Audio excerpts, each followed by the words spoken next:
خطبہ نمبر 176، آپ علیہ السلام کے خطبے کا ایک حصہ، جس میں موعظہ کے ساتھ قرآن مجید کے فضائل اور بدعتوں سے ممانعت کا تذکرہ کیا گیا ہے۔ بسم اللہ الرحمن الرحیم۔ موعظہ۔ انتفعوا ببيان الله واتعظوا بمواعظ الله واقبلوا نصيحة الله فإن الله قد أعذر إليكم بالجلية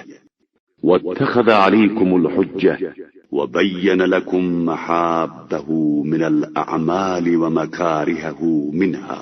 دیکھو، پروردگار کے بیان سے فائدہ اٹھاؤ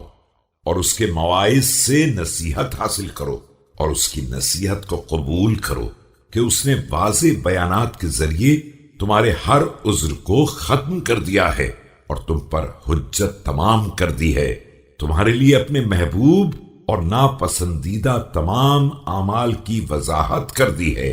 لتتبعوا هذه وتجتنبوا هذه فإن رسول الله صلى الله عليه وآله كان يقول إن الجنة حفت بالمكاره وإن النار حفت بالشهوات، تاکہ تم ایک قسم کا اتباع کرو اور دوسری سے اجتناب کرو کہ رسول اکرم صلی اللہ علیہ وآلہ وسلم برابر یہ فرمایا کرتے تھے کہ جنت ناگواریوں میں گھیر دی گئی ہے اور جہنم کو